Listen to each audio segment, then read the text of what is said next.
Bonjour et bonsoir, j'espère que vous allez bien, moi de mon côté ça va. Bienvenue sur la chaîne du Psychospirit, merci pour les nouveaux abonnés, merci pour tous ceux-là qui like les vidéos, très important, ceux qui les commentent et ceux qui les partagent. Et je ne vais pas manquer de dire merci à tous ceux-là qui me contactent, mes coordonnées sont en dessous de cette vidéo. Si vous êtes nouveau sur la chaîne du Psychospirit, alors sachez qu'ici, sur cette chaîne, nous abordons la perversion narcissique d'une manière globale et nous exploitons justement des pistes qui n'ont pas encore été explorées jusqu'à présent. Nous avons également nos propres terminologies, nos propres expressions pour parler des différents acteurs de ce fléau des temps anciens qui n'est que la perversion narcissique, bien qu'il ait déjà existé aussi des pervers narcissiques. Quand on rentre maintenant dans la mythologie selon de vice-versa, nous allons voir qu'il y avait déjà au début un dragon. Nous avons également la femme du dragon et la première fille du dragon. La mythologie de la perversion narcissique, selon le vice-versa. Nous avons eu au début un dragon qui était tout seul. Et ce dragon, justement, s'est senti très seul. Et il a justement créé maintenant une femme à son image parce que ce dragon avait une longue queue. Et il a regardé son corps, il s'est dit quelle est la partie qu'il peut enlever pour également créer un être qui le ressemble. Et c'était la queue. C'était la queue. Alors le dragon Dragès, selon la mythologie du vice-versa, a coupé sa queue et a créé justement une créature à son image. Donc, c'était Phémus. Phémus qui est la femme de Dragès. Parce que justement, c'est une femme qui a un visage très angélique, un corps de femme, elle a une poitrine de femme, mais elle a la queue du dragon. Et alors, dans la suite, Dragès et Phémus ont eu un enfant. Et cet enfant s'appelait, ils ont donné le nom de Vipès. Vipès, la vipère ancienne, c'est là d'où vient l'appellation de la vipère ancienne, selon la mythologie du vice-versa, JCN, marque déposée. Et nous allons comprendre que dans la suite, Phémus et Vipès, donc la maman et la fille, ont eu des problèmes. Elles ont eu des accrochages.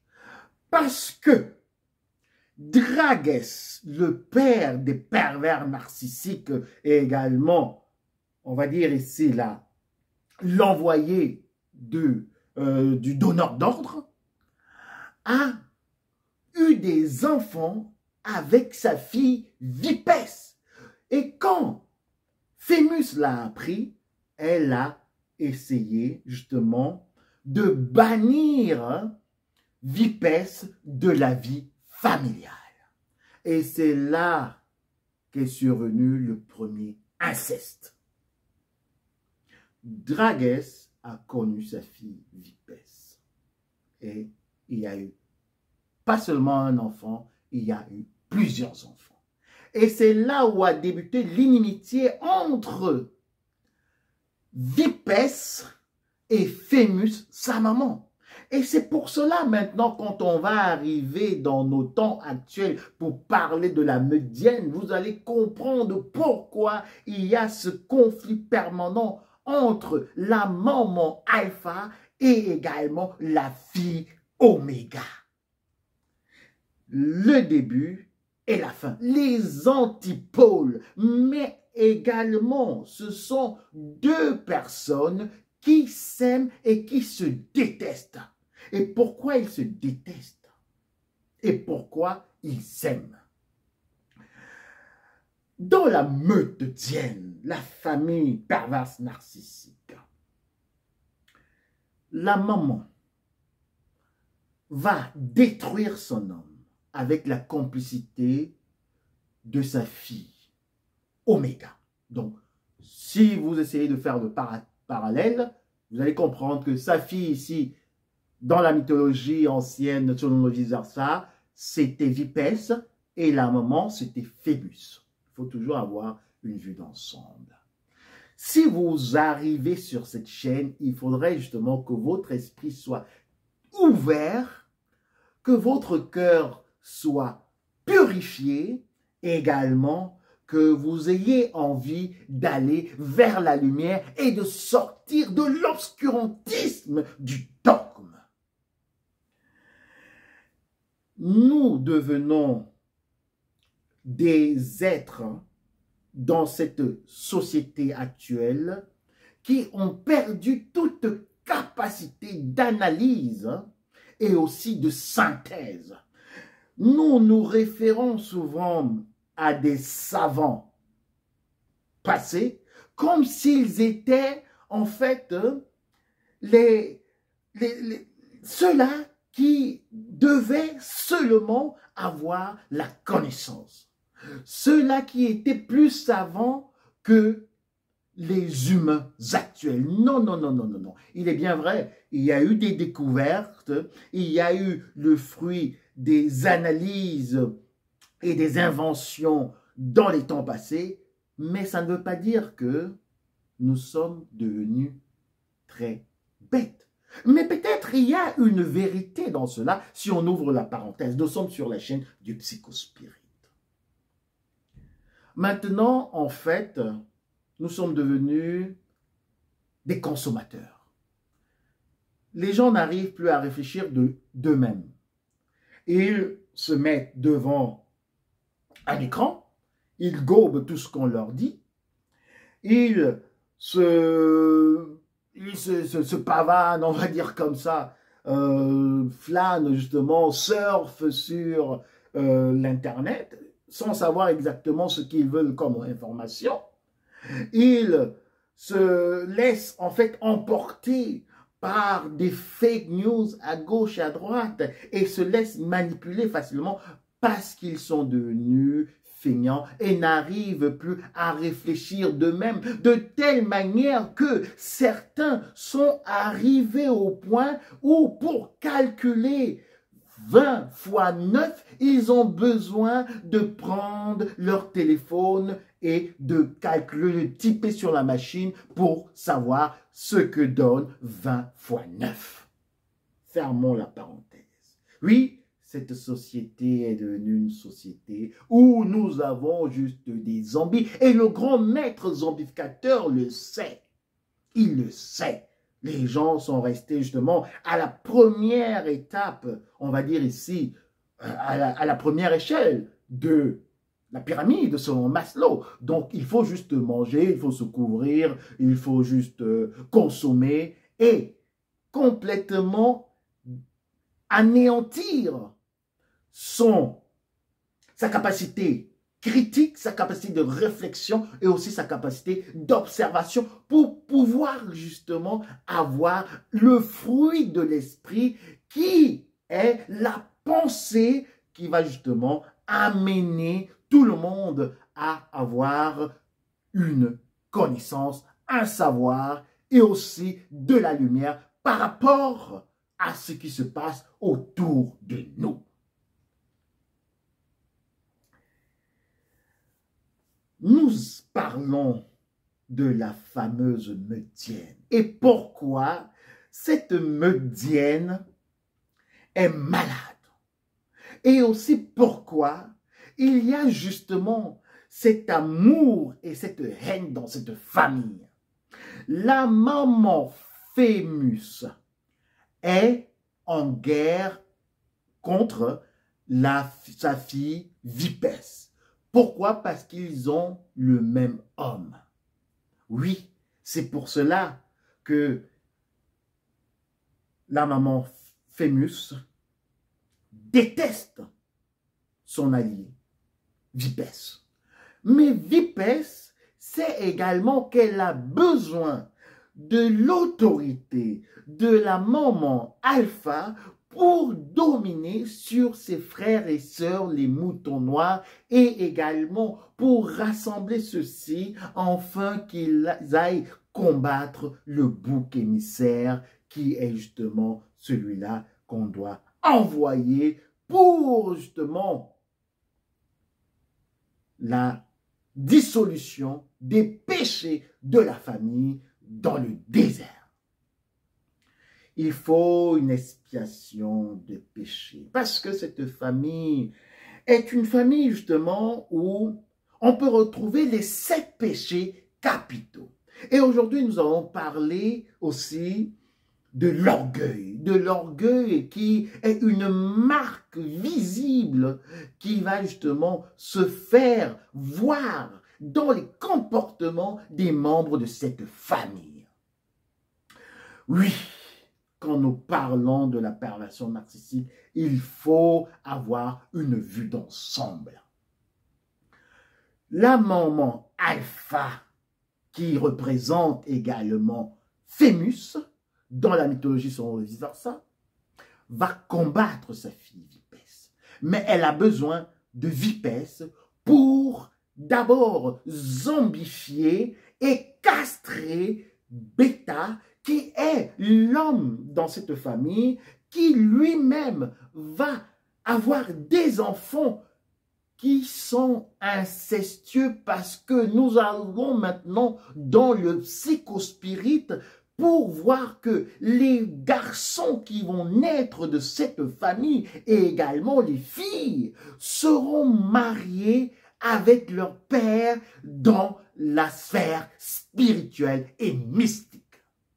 Et c'est pour cela que je vous dis que les filles de la Meutienne auront toujours des difficultés à rencontrer des maris. Pourquoi? Parce que le papa est jaloux. Vous savez, quand vous avez une fille,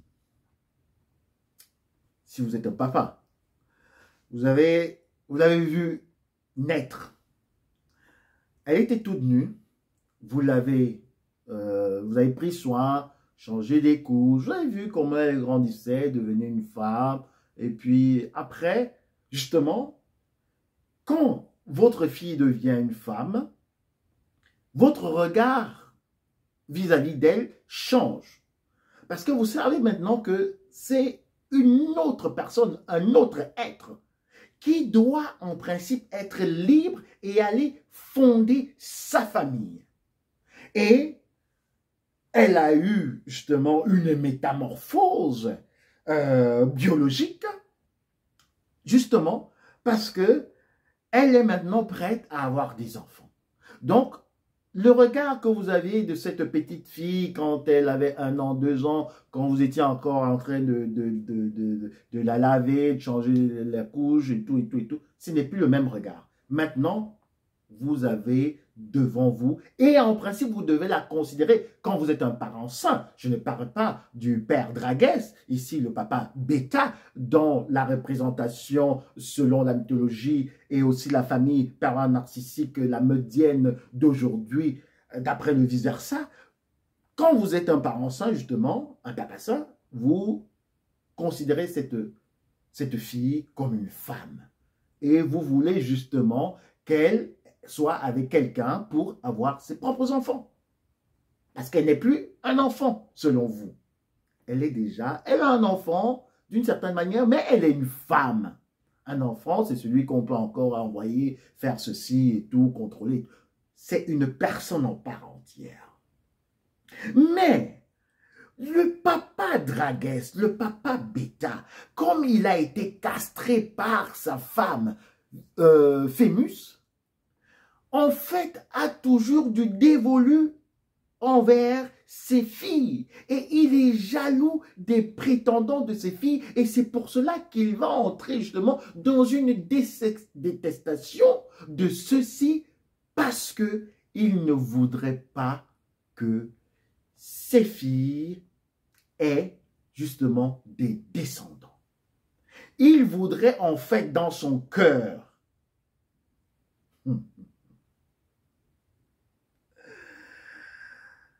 la Meutienne, la Meutienne. Le papa bêta, dans son cœur tortueux, tordu et perverti, déjà par ce qu'il a vu de ce qui se passe dans sa propre famille, comme lui-même, il essaye aussi souvent de récupérer le bouc émissaire pour livrer à l'enfant roi et également à la maman Phémus, alors il voudrait être le géniteur des enfants de ses filles. Et nous allons donc voir que ces filles dans les Meutiennes auront beaucoup de blocages pour aller en mariage. Beaucoup de blocages. Ces blocages ne viennent pas de l'extérieur. Ces blocages viennent de l'intérieur. Et je vous ai parlé une fois dans une vidéo de la prière des parents pervers narcissiques, de la prière de la maman perverse narcissique, de la maman alpha, et aussi de la prière de l'enfant roi oméga, qui voudrait être l'héritière supérieure. Donc ça veut dire que la seule qui va amener de la progéniture dans l'empire de la Meutienne. Il faudrait vraiment ouvrir votre esprit. Il faudrait ouvrir l'esprit. Sinon, vous ne pouvez pas comprendre ce qui se dit sur la chaîne du Psychospirit. Vous ne pouvez pas. Vous ne pouvez pas. Et pour faire une petite parenthèse, vous savez, quand on parle de certaines choses très profondes, on ne peut pas être d'accord sur tout.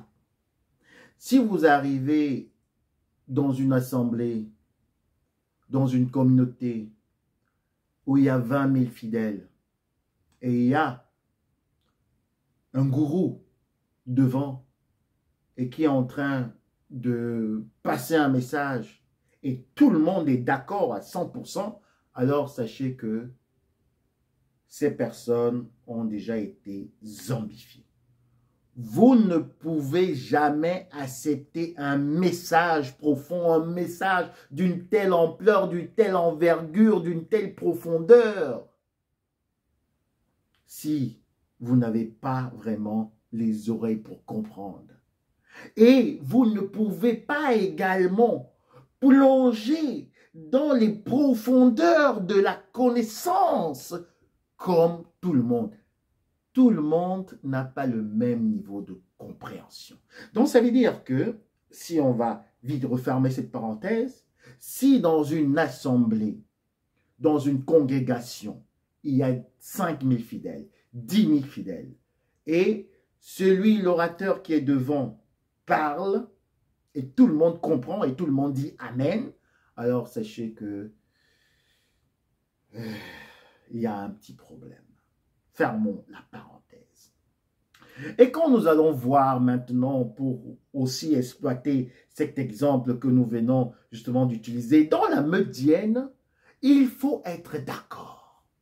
Tout le monde est d'accord. Et si il y a quelqu'un qui n'est pas d'accord, en fait, sa tête est mise à prix. Et c'est pour cela que vous comprenez pourquoi les membres de la famille ne peuvent pas se disloquer, ne peuvent pas quitter cette famille où règnent justement tous ces péchés capitaux, où règne l'orgueil et aussi cette maladie du syndrome de Stockholm dont est dépositaire le papa bêta. Le papa bêta a le syndrome de Stockholm. Et il va, comme ça, le propager sur tous les enfants de la meute, de telle manière que ceux-ci haïssent l'enfant roi, et haïssent la maman alpha, mais en même temps, ils font la propagande et aussi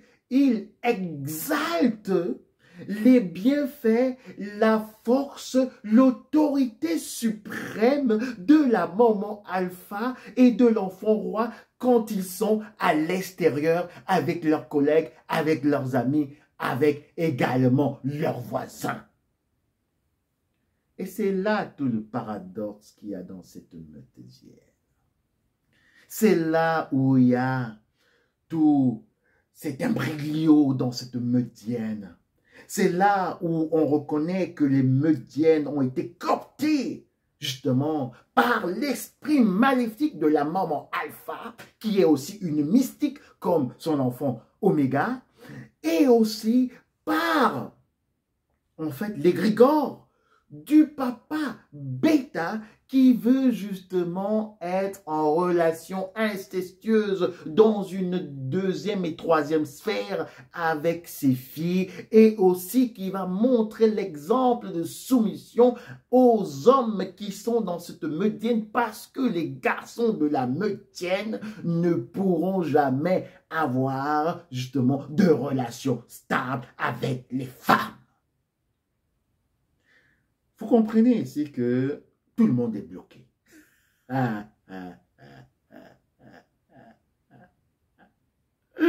Tout le monde est emprisonné, tout le monde est embrigadé. Les femmes n'arrivent pas à gérer des relations avec des hommes. Et si elles arrivent, il faudrait justement que ce soit coordonné et bien orchestré par justement l'enfant roi. Hein? Et si les hommes veulent avoir justement des partenaires, ils ne pourront pas parce que justement, dans cette famille, l'inceste n'est pas en fait, on va dire, physique.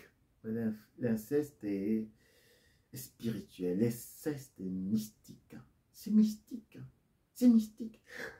Les femmes de la meudienne, les filles, les petites hyéneuses, bon, la grande sœur c'est la grande haineuse, mais les hyéneuses de cette meudienne, elles voudraient avoir également leur frère comme mari.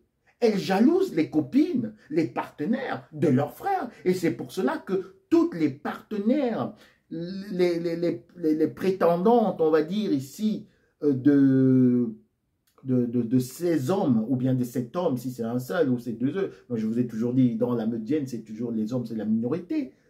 Les prétendants de ceux-ci seront refoulés par les sœurs, seront complètement pourchassés, seront complètement reniés, parce que on va toujours trouver des prétextes. Mais écoute, Luc, mais vraiment, ça ne te convient pas.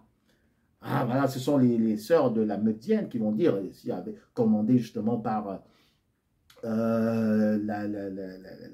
justement la fille, la grande sœur, l'enfant roi, qui va justement toujours prendre ses sœurs, comme ça, les moutons noirs, pour leur dire, mais écoutez, mais quand même, il faut parler à Luc.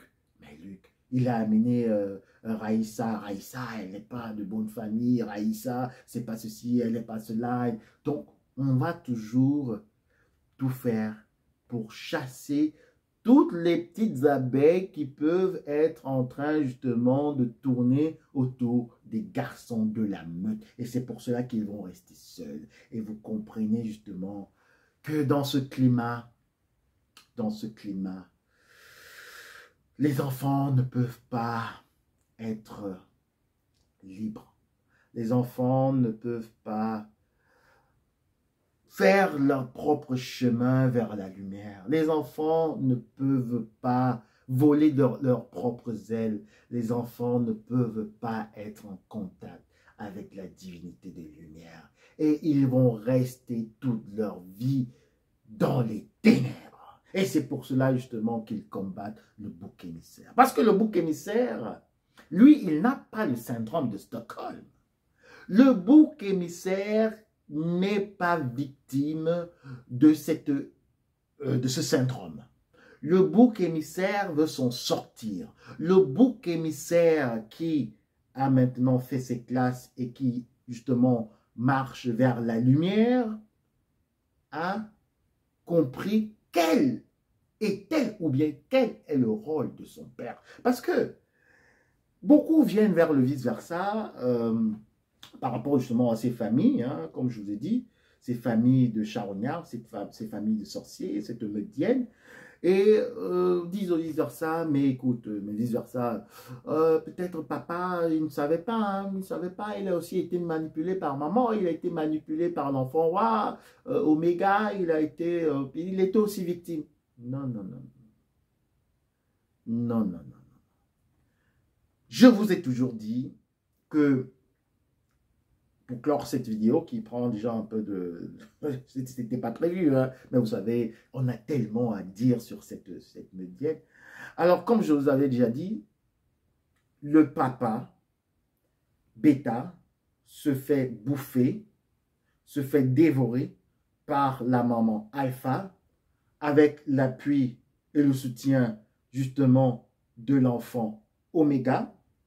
L'enfant oméga entre justement dans une relation, une triangulation avec le papa bêta pour combattre la maman alpha et aussi pour justement avoir une relation qui passe au-dessus de la maman alpha. Et c'est pour cela que la maman alpha doit toujours veiller parce qu'elle se dit que si elle laisse cette relation entre la fille vipesse qu'on va représenter dans les temps nouveaux actuels comme justement l'enfant oméga, va fomenter un coup avec le papa bêta pour l'anéantir, alors que, en fait, la relation triangulaire qui passe au-dessus de la maman alpha, avec l'enfant oméga et du papa Draguès dans la nouvelle, dans l'actualité actuellement,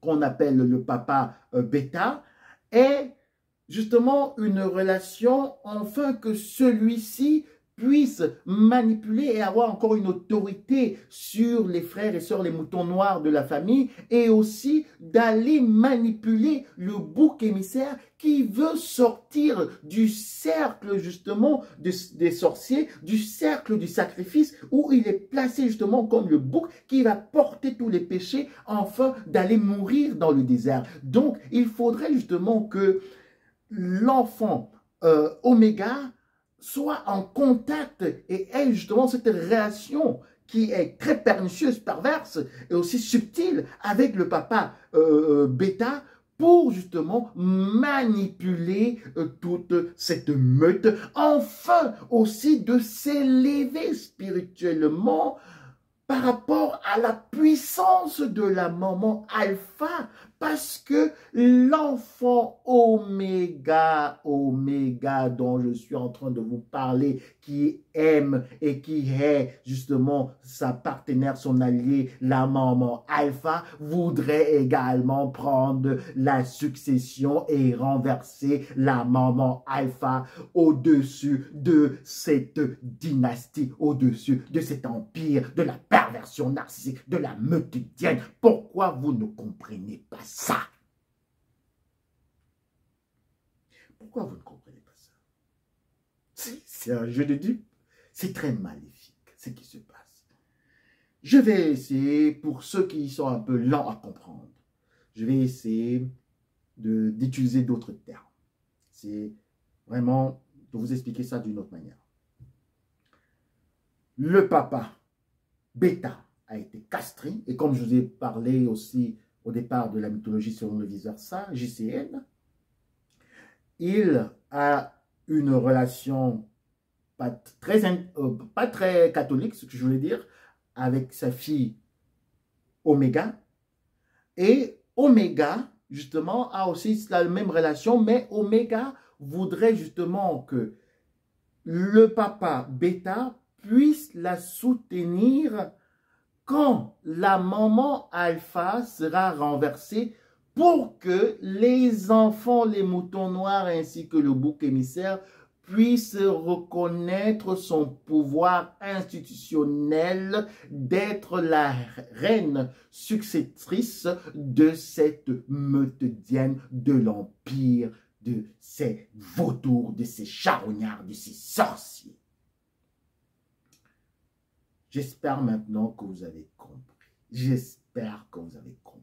Alors, le syndrome de Stockholm va se reprendre comme ça.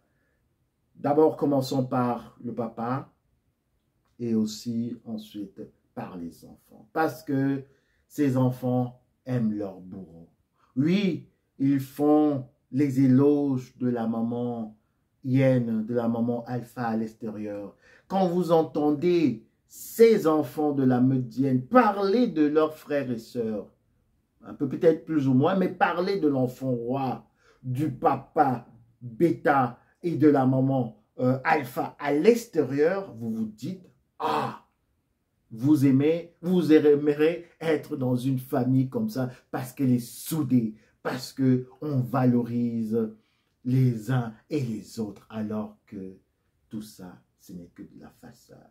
Quand vous entrez dans le territoire de la Medienne, quand vous faites partie de la Medienne, alors sachez que vous allez être bouffé. Vous allez être consommé vivant si vous ne faites pas comme le bouc émissaire, prendre vos clics et vos claques, et fuir, entrer volontairement dans le désert et parfois même arriver jusqu'à abandonner et renier cette Medienne pour être libre spirituellement et pour pouvoir avancer vers la divinité de lumière, enfin justement d'avoir son âme retrouvée, son âme ravivée, son âme revitalisée et régénérée. Parce que la maman alpha et la fille, l'enfant roi oméga sont justement des zombies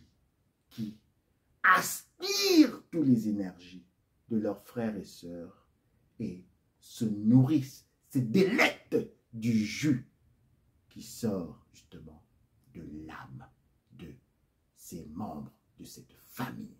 Parce que justement, je vous ai toujours dit, ils sont également des nécrophiles, des charognards. Donc, ceux-là qui se délectent des dépouilles de leurs propres frères et sœurs. Et également du papa bêta, qui lui-même est dévoué au début de cette construction, au début de cet empire, parce que nous allons constater que le papa bêta va toujours très vite classer.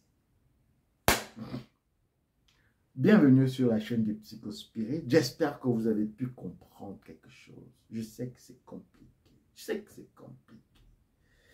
Mais laissez la lumière vous guider vers la connaissance. Nous ne sommes pas devenus plus bêtes. Nous ne voulons pas être considérés comme des gens qui sont devenus plus bêtes, mais qui sont devenus plus intelligents parce que nous connaissons la vérité. Et la vérité nous a affranchis. Je vous souhaite encore une agréable et excellente journée. À très bientôt. Bisous, bye. N'oubliez pas, Drages, Fémus et Vipes, ce sont des sorciers. À très bientôt.